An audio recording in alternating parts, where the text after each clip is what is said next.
CTS 두란노 성경교실 가족 여러분, 그동안 안녕하셨습니까? 모두가 다 강건한 모습으로 만날 수 있어서 감사합니다.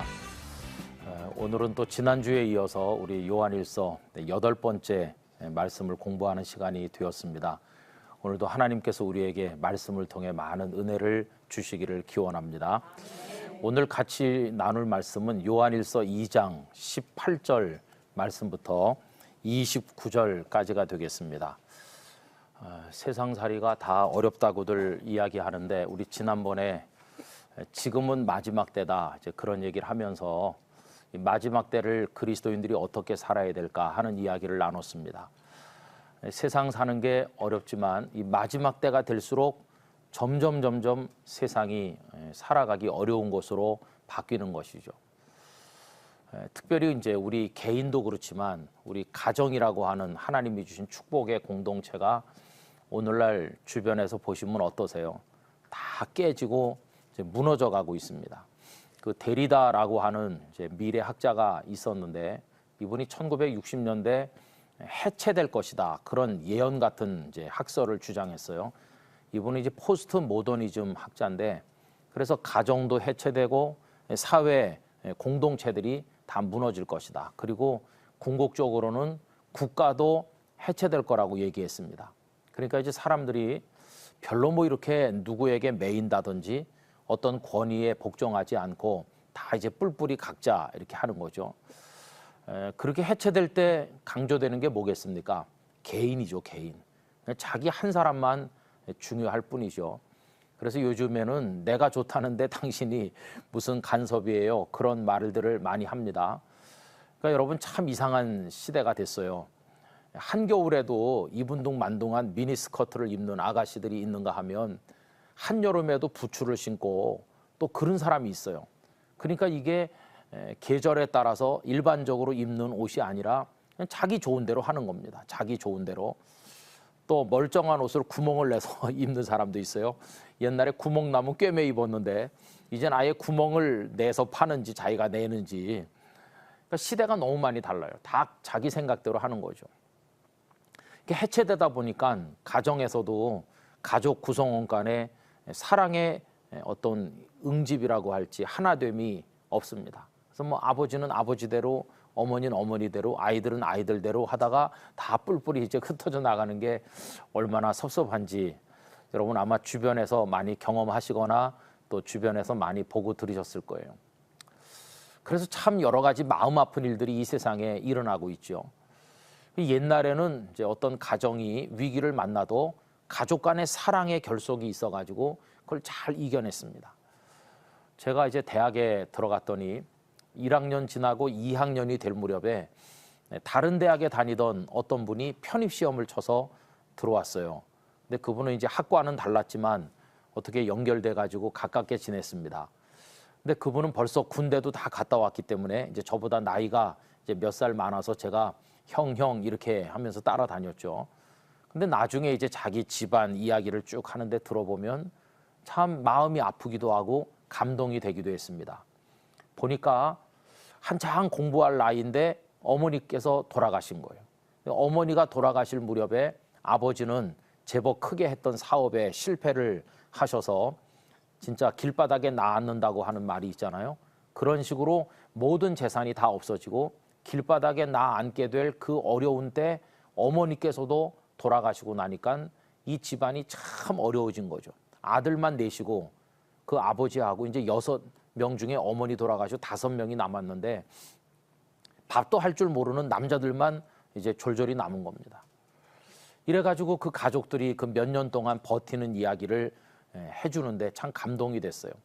그때 그 아버지가 사업을 하시다가 다 이제 실패를 보시고 아이들을 끼 때마다 먹여야 되고 공부를 시켜야 되기 위해서 안 하신 일이 없대요.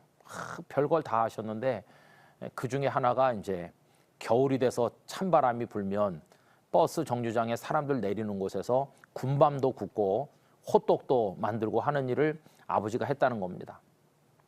그때 이제 자기는 중학교, 고등학교 이제 그런 시절이었는데 공부를 하다가 이제 밤에 이제 늦게 공부를 하다가 돌아오면 그 한 10시나 돼가지고 그 아버지 그 호떡 만들고 하는 거기, 군방 굽고 하는 포장마차 비슷한 거기 리어카 옆에 다 모인대요. 큰 형도 오고 둘째 형도 오고 자기가 막내인데 다 거기 모인대요. 5명이 모여가지고, 그리고는 집도 다 팔아서 빚에 넘어갔고, 그리고 저 달동네 꼭대기에 조그만 단칸방 하나에서 가족들이 사는데, 그 리어카가 상당히 무거운 걸 이제 큰형이 앞에서 끌고 나머지 동생들이 뒤에서 밀고 그 언덕길을 그 캄캄한 밤에 올라간다는 거예요.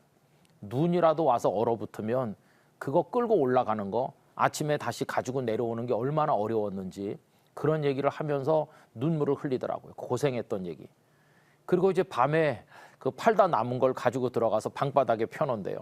그러면서 아버지가 우신대요.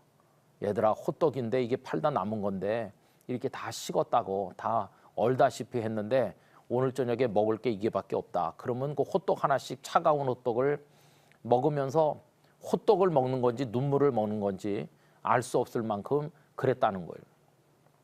근데 그분이 이제 그 편입시험을 쳐갖고 대학에 들어왔던 이제 그 무렵에는 이건 다 옛날 얘기가 됐더라고요. 왜냐하면 그 제일 맏형님도 서울대 법대를 나왔다고 그래요. 둘째 형님도 서울대 법대를 나왔다고 그래요. 그리고 셋째 형은 서울대 의대를 나왔다고 그래요.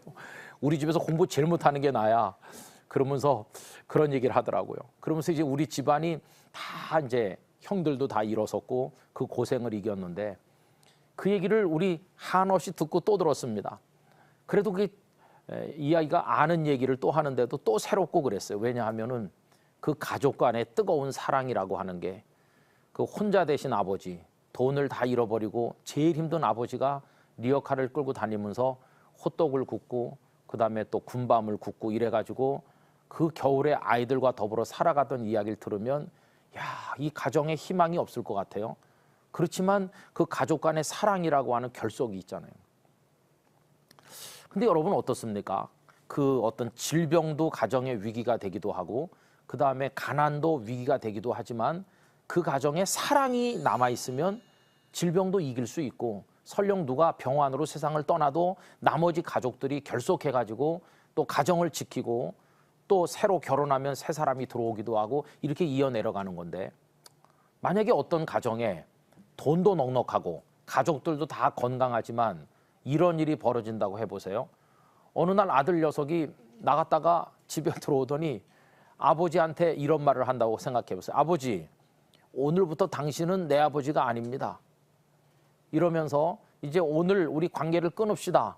이렇게 말한다면 그 가정은 어떻게 될까요?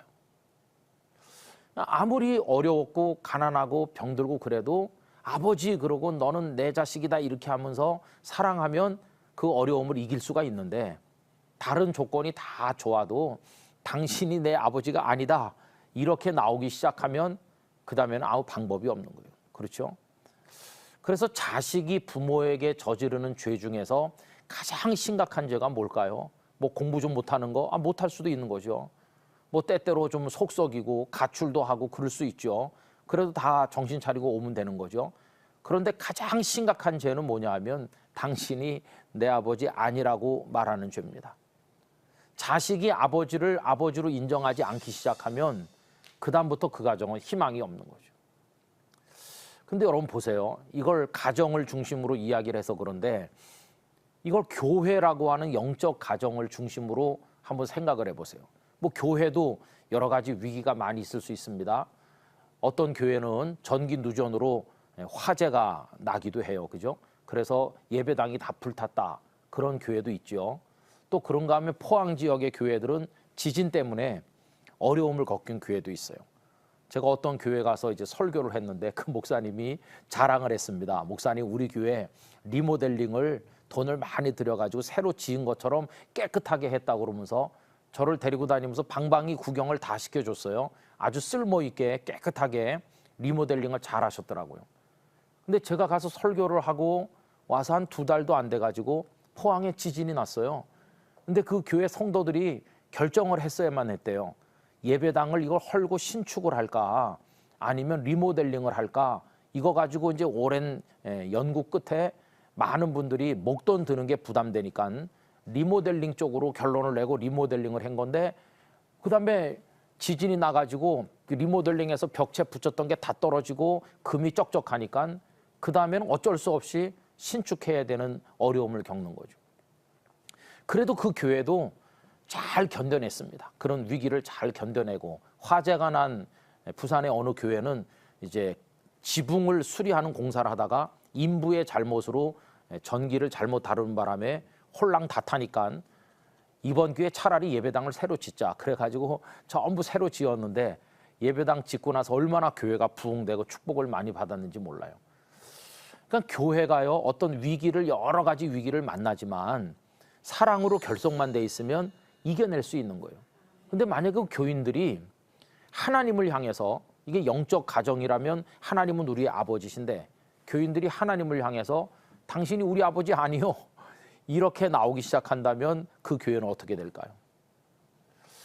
다른 어려움들은 다 넘어서면 되고 극복하면 되지만 하나님을 아버지가 아니라는 식으로 부정하기 시작을 하면 그건 교회라고 말할 수도 없고 그건 어떤 위기도 견뎌낼 수 없는 그런 공동체로 전락할 수밖에 없는 거죠. 근데 여러분 그런 교회가 설마 있을까? 많이 있는 것이죠. 하나님을 아버지라고 말하지 않는 교회. 종교개혁자인 마틴 루터가 이런 이야기를 했습니다. 하나님을 하나님 되시게 해라 이렇게 말했어요. 그 무슨 얘기입니까? 하나님이신데 어떤 교인들은 그분을 하나님으로 대접을 안 한다는 것이죠. 똑같은 원리로 말하면 하나님이 우리의 아버지신데 하나님을 아버지로 대접하지 않는 사람들도 많이 있다는 거예요. 설마 그럴 리가 하지만 많이 있습니다. 그게 누굴까요? 다름 아닌 이단이 그렇게 하는 거죠. 이단. 여러분 이단들이 예수님을 구원자로 대접을 해줍니까? 예수님을 구원자로 대접 안 합니다. 자기가 구원자라고 그러는 자칭 메시아들이 얼마나 많은지 몰라요.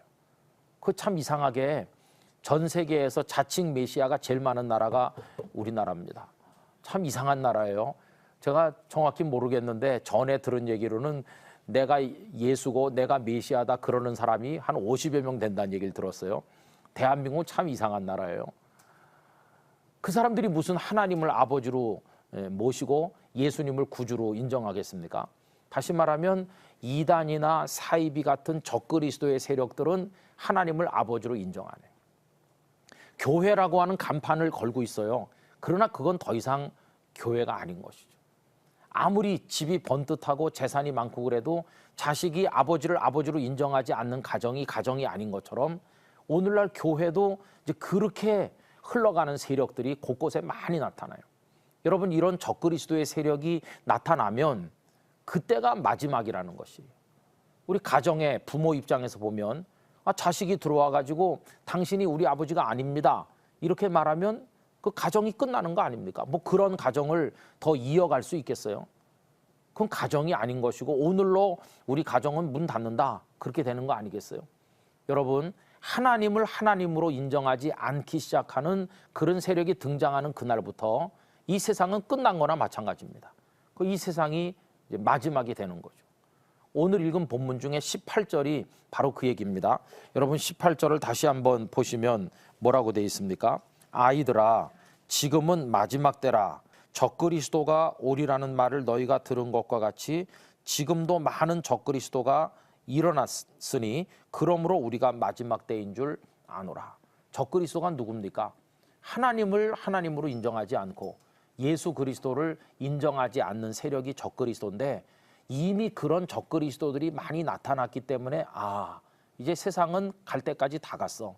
이제 세상은 끝이야. 이게 마지막 때야. 이렇게 말할 수밖에 없다는 이야기를 여기 말씀하고 있는 것이죠. 우리 지난주에도 지금이 마지막 때라는 얘기를 하면서 뭐 천재지변이 일어나고 여러 미래학자들이 걱정하는 얘기 그런 얘기도 조금 했었고 또 성경 말씀을 인용해 가지고 마지막 때 되면 사람들이 어떻게 나빠지는지 우리 그것도 다 읽은 바가 있는데 마지막 때가 됐을 때 가장 심각하게 등장하는 세력이 적그리스도의 세력이라는 거예요. 이 적그리스도가 뭘 말하는 거냐 하면 하나님을 아버지로 인정하지 않게 하는 모든 세력, 예수 그리스도를 구주로 인정하지 않게 하는 모든 세력을 다 통칭해 가지고 적그리스도의 세력이라고 하는 것이죠. 그 중에는 뭐 이단도 있고 사이비도 있고 뭐 여러 이상한 견해들도 다 있겠죠. 그 모든 걸 다 모아서 그렇게 표현하고 있다 하는 것입니다. 그래서 여러분, 이 적그리스도의 세력들이 너희 눈에 보이면은 아, 이제 마지막 때가 됐구나 하는 것을 알아야 된다고 그렇게 경고를 하신 것인데, 오늘 우리 대한민국의 영적 현실에 보면은 얼마나 많은 이단들이 판을 치고 있는지 알 수 없어요. 여러분, 옛날에 이단들은 좀 부끄러워했습니다. 그래가지고 자기들의 정체를 숨기거나 은밀하게 자기들끼리 이렇게 했어요. 그런데 지금 이단들은요, 아예 판을 벌리고 있어요. 대로에 나와가지고 얼마나 크게 떠들어대는지 알 수 없어요. 심지어는 어떤 이단은 기존 교회 대문 앞에 가서 성경책 끼고 예배당에 들어가는 사람한테 자기네 전도지 같은 걸 주는 거예요. 이렇게 치열한 영적 현장이, 전투의 현장이 우리의 현장인데, 그럴수록 우리는 이제는 예수님 오실 때가 다 돼가나 보다, 이렇게 이제 생각할 수밖에 없다는 것이죠. 자, 그러면 마지막 때 이런 적그리스도가 나타나는 일이 있을 거라고 그랬는데, 그럼 적그리스도는 어떤 역할, 어떤 공격 이런 걸 할까요? 두 가지가 있다고 생각합니다. 첫째는 적그리스도들 중에는 교회를 비방하고 욕하는 세력이 있어요. 그래서 뭐 교회 흠집을 찾아내고 또 막 떠벌리고 부끄러운 이야기를 끄집어내서 사람들에게 알리고 교회를 막 공격하는 세력이 있어요. 여러분, 우리 대한민국에도 지금 엔티 기독교 세력들이 많이 있다는 거 아시잖아요.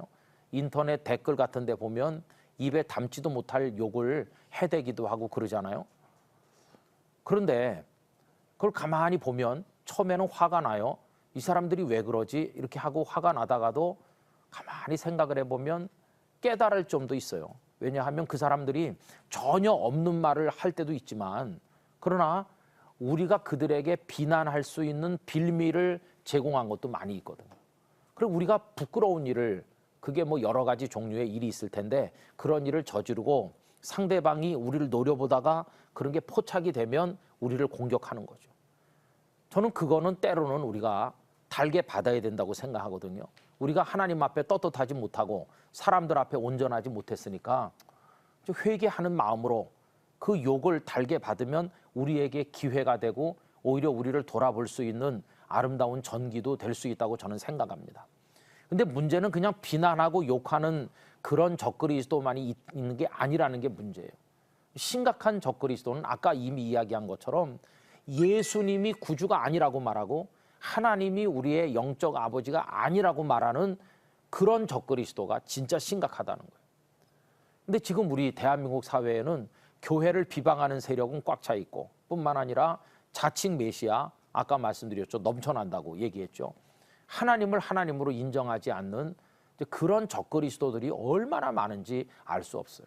근데 오늘 18절은 그런 적그리스도들이 나타난 걸 보면 마지막 때다, 그렇게 이야기를 하고 있는 것이죠. 우리 한국교회 성도들 보면 뭐 여러 이단들을 손꼽아 가면서 걱정은 하지만 그것들 때문에 지금이 마지막 때라고 영적으로 긴장하는 사람은 찾아보기가 쉽지 않은 것 같아요. 그런 면에서 우리는 영적 긴장을 늦춰서는 안 될 때를 지금 살고 있다, 그렇게 말할 수 있는 거죠. 그럼 여러분, 예수님이 구주가 아니라는 거, 메시아가 아니라는 걸 주장하던 그런 적그리스도들이 얼마나 많이 있었는지 한번 그 역사적인 얘기를 말씀드려 보려고 하는데, 그 전에 먼저 22절을 읽어봅시다. 22절을 다시 한번 읽어보실까요? 다 같이요. 거짓말하는 자가 누구냐? 예수께서 그리스도이심을 부인하는 자가 아니냐? 아버지와 아들을 부인하는 그가 적그리스도니. 여기 나오죠. 예수님이 그리스도가 아니다. 여러분, 그리스도는 헬라어로 말하는 거죠. 똑같은 뜻을 히브리어로 말하면 그게 메시아죠. 뜻은 기름 부음을 받는다, 그런 뜻이죠. 구약 성경에서 기름 부음 받는 분들은 세 가지 종류가 있죠.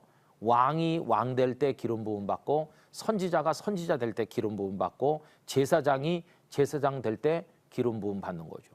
근데 우리 예수님은 이 세 가지 역할을 다 하십니다. 이걸 그리스도의 삼중직, 세 가지 직분이다 그러는데, 선지자가 하는 일이 뭡니까? 말씀을 가르치는 거잖아요. 예수님께서는 말씀을 가르치신 선지자이셨고, 또 예수님은 제사장이기도 하시는데 제사장은 제물을 받아서 하나님 앞에 올리잖아요. 그래서 죄가 속해지도록 하는 역할을 하는데 예수님께서는 당신을 온 인류의 죄를 대신 짊어지시고 죽으시는 하나님의 어린 양으로 이 땅에 오셔서 당신 자신을 제물로 삼으셔서 십자가라고 하는 제단 위에서 당신을 제물로 바치신, 그래서 우리의 모든 죄를 단번에 다 대속하신 그런 제사장, 보통 제사장이 아니시고 대제사장으로 역할을 하셨기 때문에 그 두 번째 직분을 감당하신 거죠. 그리고 세 번째, 예수님은 만왕의 왕이시지 않습니까? 그래서 예수님은 선지자로서, 제사장으로서, 왕으로서 세 가지 직분을 감당하셨는데 이 세 직분이 다 머리에 기름을 붓거든요. 그러니까 예수님은 기름 부으심을 받으신 자죠. 그러니까 메시아이고, 그걸 헬라어로 하면 그리스도고, 그렇죠. 그래서 예수님은 메시아이시다, 이게 하나의 문장 아닙니까? 그런데 이제 메시아라고 하는 히브리어 대신에 그리스도라는 단어를 넣어서 하면 예수님은 그리스도이시다. 그 그리스도가 우리의 구주시죠.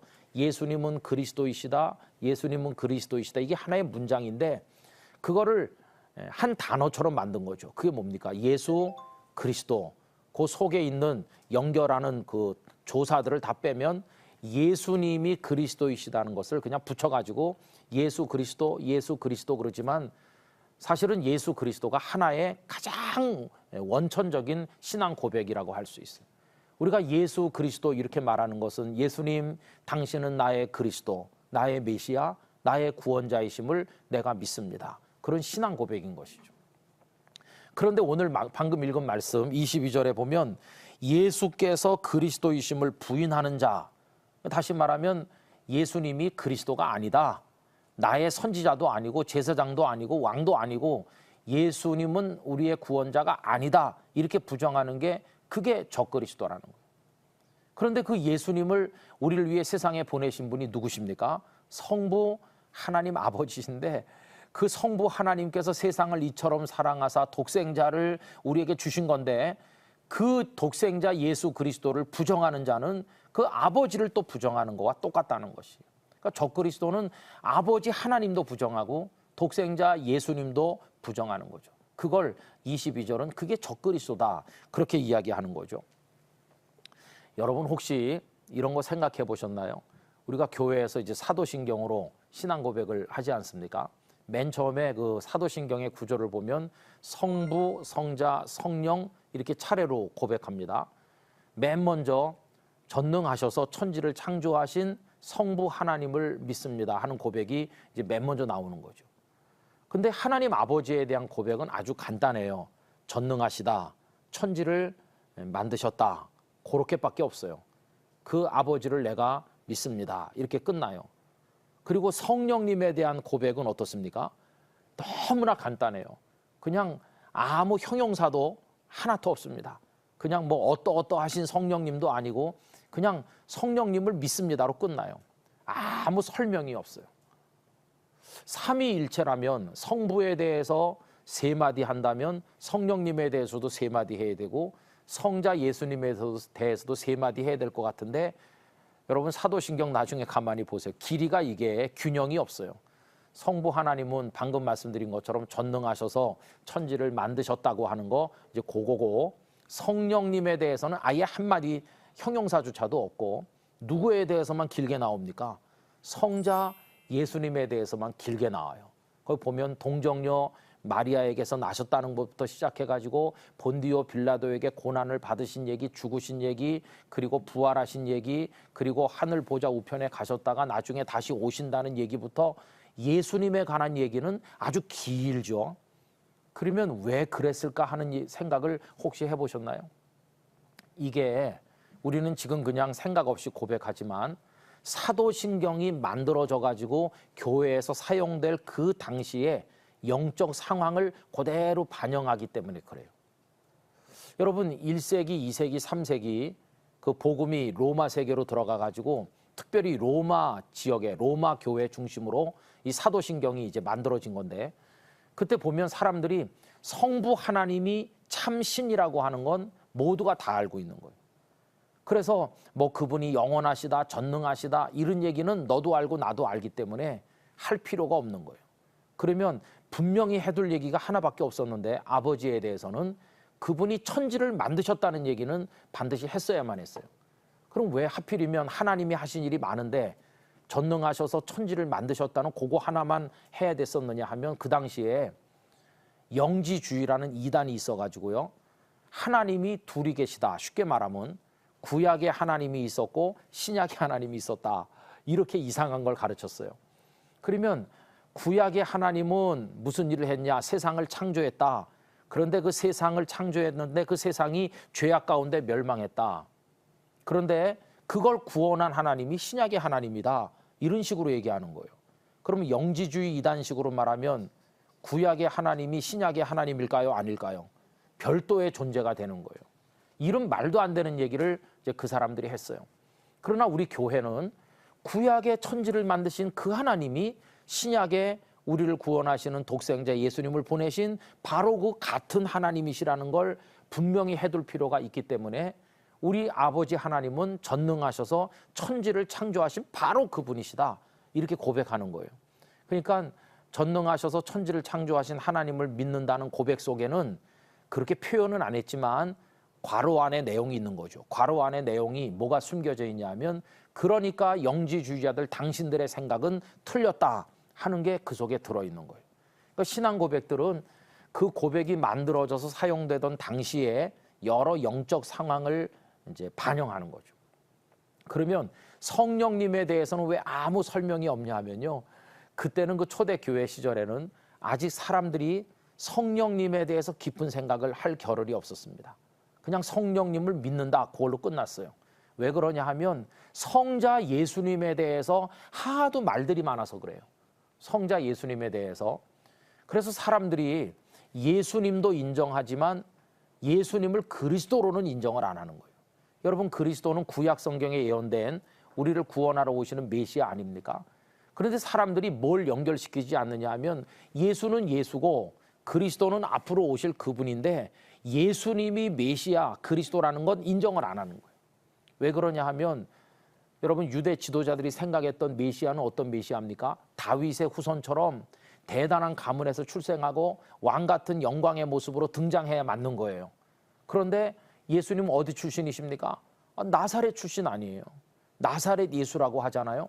그래서 요한복음 1장에 보면 빌립이 나다나엘을 데려올 때 나다나엘이 뭐라고 빈정거리듯이 말합니까? 나사렛에서 무슨 선한 것이 나겠느냐 이렇게 말하는 이유는 그게 나다나엘만의 생각이 아니고 그때 조금 성경을 알고 배운 사람들은 나사렛 같은 총구석에서는 메시아가 나올 수 없다는 게 그게 다 일반적인 생각이에요. 아주 대단한 집안에서 멋있게 출생해가지고 혜성처럼 등장하는 거지 나사렛에서 목수나 하던 집안 아들이 무슨 우리의 메시아가 될 수 있겠느냐. 그 유대 지도자들도 그 인정 안 하는 거예요.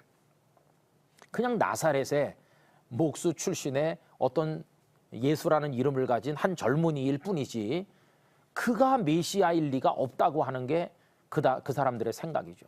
근데 제자들은요. 그분이 바로 우리가 기다리던 그리스도 메시아 그분임을 믿습니다. 이렇게 고백한 거니까 이건 파격적인 거예요.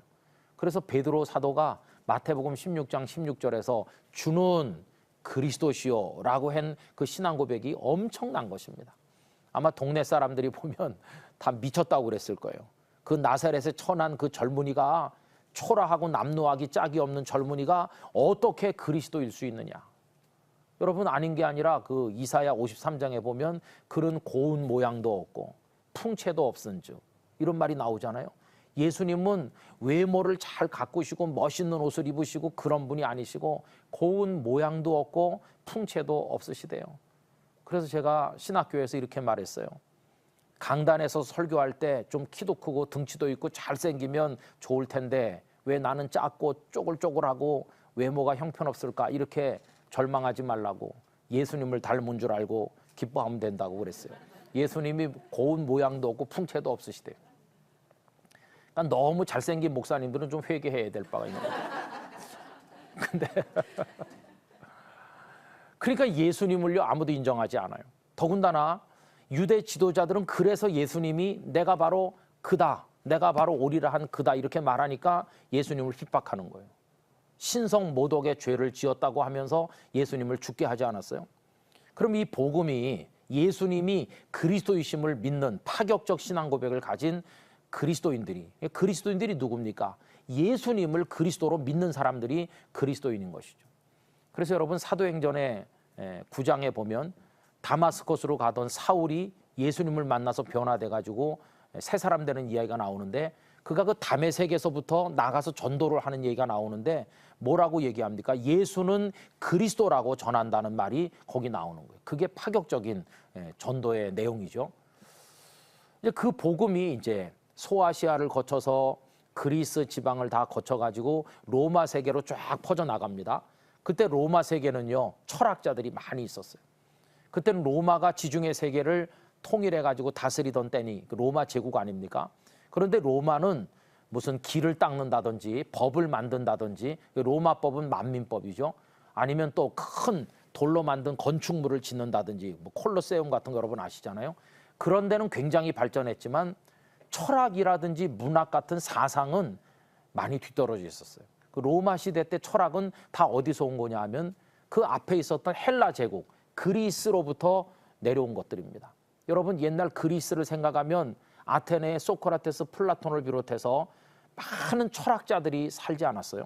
그래서 철학은 그리스에서 나와가지고 로마 시대로 이어져 내려가는 겁니다. 그래서 바울 사도가 그 아테네에 전도하러 갔을 때 거기 에피큐로스 파도 있었고 스토아 학파도 있었고 다 만나가지고 토론하는 얘기가 나오지 않습니까? 그런데 그 헬라의 대부분의 철학들은요, 플라톤의 이원론에 근거하고 있습니다. 여러분 플라톤의 이원론 철학은 이런 겁니다. 위의 세계가 있고 아래 세계가 있다, 이렇게 둘로 나누는 겁니다. 그래서 위의 세계는 신들의 세계고 아래 세계는 인생들의 세계고, 위에는 완전하고 밑에는 불완전하고, 위는 영원하고 밑에는 시간의 제약을 가지고 끝날 때가 있고, 위는 선하고 밑에는 악하고, 전부 이렇게 쭉 둘로 나눠서 얘기해요. 그러면서 위의 세계와 아래 세계 사이에는 뛰어넘을 수 없는 간격이 있다고 말해요. 그걸 갖다가 어비스라고, 깊은 바다 같은 시면이 가로놓여 있어서 위에서 아래로 올 수도 없고 아래에서 위로 갈 수도 없는 거예요. 그 밑에 세계는 악한 세상이잖아요. 그런데 영혼은 위에 속해 있고, 이 물질이라고 하는 거, 여러분 우리의 몸은 뭘로 만들었습니까? 흙으로 만들었으니까 이게 물질인데, 물질은 아래 속한 거죠. 아까도 그런 얘기를 했지만 구약의 신이 천지를 만들었다고 할 때 천지가 물질을 만든 거 아닙니까? 근데 물질은 어디 속해 있어요? 아래 속해 있죠. 아래 속해 있는 건 다 악한 거죠. 그러니까 그 영지주의자들이 말하는 구약의 하나님은요, 악을 창조한 하나님이 되고 마는 거예요. 그 신약의 서로 다른 하나님이 그걸 구원했다, 이렇게 말하는 게 영지주의 이단이라고 그러지 않았어요? 이 전부 다 이제 플라톤의 이원론을 그 배경으로 깔고 있는 거죠. 근데 보세요. 위의 세계에서 아래 세계로 올 수 없다고 말하고, 밑의 세계에서 위의 세계로도 갈 수 없다고 말하는 게 그 이원론자들의 얘기인데, 거기서부터 초대교회 가장 큰 이단인 영지주의 이단이 나왔어요. 여러분 영지주의 이단은 그 이후에 모든 이단들의 원조라고 생각하면 딱 맞습니다. 근데 보세요. 예수님의 복음이 뭡니까? 예수님이 원래 계셨던 곳이 어디입니까? 하나님 보좌 우편에 하늘의 세계에 계신 거 아니에요? 그런데 요한복음 1장 14절 말씀 로고스이신 그분이 사람의 몸이 물질 아니에요? 물질은 어디 속해 있습니까? 아래 속해 있죠. 그건 악한 거잖아요. 어떻게 가장 완벽한 선의 세계, 신들의 세계에 있던 그가 이 물질 세계, 악의 세계에 와가지고 그 물질, 그 몸을 입고 인간들 속에 같이 있을 수가 있느냐? 이거 자체가 그 철학자들은 이해가 안 되는 거예요. 자기들의 그 철학적인 이원론의 전제와 하나도 안 맞는 거예요. 그러니까 그 사람들은 그 예수 그리스도께서 사람 몸을 입고 이 땅에 오셔서 임마누엘 되셨다고 하는 성육신 자체를 인정하지 않아요. 그다음에 어떻게 그런 분이 십자가에서 죽을 수가 있느냐? 십자가에서 어떻게 신이 죽을 수가 있냐? 인간에 의해서. 그것도 말도 안 된다. 그러면서 어떤 이단들은 십자가에 매달린 건 예수라는 몸뚱아리만 매달린 거지 하나님의 아들은 거기서 죽지 않았다, 뭐 이상한 이론을 주장하기도 해요. 여러분 이런 게 다 이단적인 이제 가르침이 된 것이죠. 그러다 보니까 그 1세기 말에서 2세기, 3세기에 예수님의 복음이 로마 세계로 널리 전파됐을 때 철학자들은 철학자들대로 기독교 복음을 비난하는 거예요. 저건 미개한, 우리들이 생각하는 틀하고는 하나도 안 맞는 것이다. 그 다음에 어떤 사람들은 예수님을 비방을 하는데, 여러분, 예수님이 마리아를 통해 동정녀 탄생하셨다는 이걸 증거하니까 그 사람들 뭐라고 하느냐 하면은 로마 군인하고 마리아가 못된 짓을 해가지고 사생아로 태어났다는 주장을 하기도 했어요. 이게 그 켈서스라는 사람이 쓴 알레데이아 로고스라는 지금은 전해지지 않는 책 속에 나오는 얘기입니다. 그러면서 예수님에 대한 온갖 비난하는 얘기를 다 하는 거예요. 그러니까 그 당시 교회는 세상 사람들 앞에 무엇을 변호해야 되겠습니까? 예수님이 어떤 분인가 하는 거를 그들에게 분명하게 증언하지 않으면 안 되는 과제를 이제 가지게 된 것이에요. 그때 만들어진 게 이제 사도신경이기 때문에, 그래서 예수 그리스도가 누구인가를 길게 설명할 수밖에 없는 거예요. 우리가 믿는 예수님으로 말하자면 동정녀 마리아에게서 나셨다, 빌라도에게 고난을 받으셨다, 십자가에서 죽으셨다, 그리고 부활하셨다. 여러분, 부활은 뭐가 살아나는 겁니까? 이 몸이 살아나는 게 부활인데, 그 철학자들은 이 몸은 물질이고 물질은 악한 거 아니에요? 그 사람들이 볼 때 부활은 악이 부활하는 게 되는 거니까 부활이 이루어지면 안 되는 거죠. 그 사람들이 볼 때는. 그러니까 이런 거 저런 거 하나 두 개가 아니고 기독교 신앙 자체가 이 사람들이 볼 때는 하나도 맞지 않는 거예요. 그러니까 예수님이 우리의 구원자로 오셨다고 하는 기독교 복음 자체를 그 사람들은 신랄하게 공격하면서 비방하고 헐뜯는 것이죠. 여러분, 이게 그 당시 이단들이었어요. 사도 요한이 살던 1세기 말에 요한 1서를 기록할 때 교회 안팎에 널리 퍼져 있던 이단이 영지주의 이단입니다. 그래서 요한이 요한복음을 쓰실 때도 영지주의 이단을 염두에 두고 쓰시는 거예요. 이제 그 이야기는 우리가 조금 더 이따 나중에 다음번에 말씀드릴 텐데, 그런 적그리스도가 나타난 것 자체가 지금 마지막 때라는 증거고, 적그리스도가 뭐냐? 아버지를 부정하고 예수께서 그리스도 되심을 부정하는, 그게 바로 적그리스도다. 그렇게 이야기를 하는 거죠. 여러분, 지금 말씀드리는 얘기가 좀 이제 복잡한 이야기일 수도 있지만은, 옛날부터 지금까지 교회 안팎에는 적그리스도들이 있어가지고 오직 예수 그리스도 그분이 우리의 구주라는 사실을 인정하지 않는 그런 공격들을 했다는 걸 우리는 기억해야 되는 거죠. 그럼 이 적그리스도들이 어디서 나왔을까요? 여러분, 그게 어디서 나왔냐? 하늘에서 뚝 떨어졌느냐? 아니요. 다 우리와 같이 우리 곁에 있었던 사람들입니다. 여러분, 19절 말씀을 다시 한번 보세요. 적그리스도를 이렇게 설명하죠. 그들이 어디서 나갔다고 말합니까? 우리에게서 나갔다는 거예요. 한때는 우리 옆에 있었는데 우리에게서 나갔다. 그래서 지금은 우리에게 속하지 아니하였나니, 만일 그 사람들이 우리에게 속하였더라면 우리와 함께 거하였을 텐데, 지금은 그들이 나갔기 때문에 우리와 같이 속하지 않는데요. 참 마음 아픈 것은, 여러분, 이단들이 다 원래는 우리 곁에 있었어요. 같이 예배드리고 하던 사람들이 사탄의 유혹에 넘어가서 뛰쳐나가가지고 이단이 되는 거예요. 그래서 뿌리가 같다는 걸 생각해 보면 참 마음 아픈 것이죠. 왜 이단이라고 합니까? 이자는 다르다는 이자거든요. 단자는 끝 단자거든요. 끝이 다른 게 이단이에요. 시작할 때는 똑같은 것 같아요. 시작할 때 보면 다 같은 것 같은데 맨 끝에 가서 하는 말을 들어보면 엉뚱한 얘기를 하는 거예요. 그러니까 여러분, 이단이 기존 성도들을 유혹할 때 처음에는 이 사람이 믿는 거나 내가 믿는 거나 똑같은 애 이렇게 생각하면서, 그래서 마음의 긴장을 늦추게 만들어 가지고 나중에 가보면 이상한 데로 빠지는 거죠. 끝이 다르다는 것이. 근데 이단은 진짜 끝이 달라요. 왜? 멸망으로 떨어지고 우린 생명의 나라로 갈 거니까 끝이 다르다는 말이 맞기도 해요. 근데 우리와 같이 있었다. 여러분, 탕난이라는 말을 아세요? 이게 무슨 얘기냐 하면은, 우리 뻐꾸기의 노래가 그러면서 뻐꾸기가 무슨 대단히 훌륭한 새인 것 같이 착각하는데 아주 이 녀석이 못됐어요. 왜냐하면 뻐꾸기는 알을 낳아가지고 자기가 부화하지 않습니다. 뱁새라고 알죠? 뱁새의 그 둥지에다가 자기 알을 놓습니다. 근데 그 뱁새 알은 조그맣고 뻐꾸기 알이 훨씬 큽니다. 근데 이 뱁새는 불행하게도 색깔로만 구분하지 크기로 구분을 못한대요. 그리고 색깔이 비슷하니까 그게 자기 알인 줄로 알고 열심히 품어요. 그런데 뻐꾸기가 뱁새보다 훨씬 빨리 부화합니다. 아직 뱁새 알들이 이게 부화하기 전에 뻐꾸기가 벌써 부화해가지고 뱁새 알들을 다 밑으로 떨어뜨려서 깨뜨리거나, 아니면 나중에 부화해도 자기 등치로 다 밀어버린대요. 그리고 이 뱁새가 작은 새기 때문에 나중에 이 뻐꾸기 새끼가 말이죠. 뱁새 어미보다도 더 등치가 커진대요. 그 둥지를 완전히 풍지박산을 내고 가버리는 게 이 뻐꾸기거든요.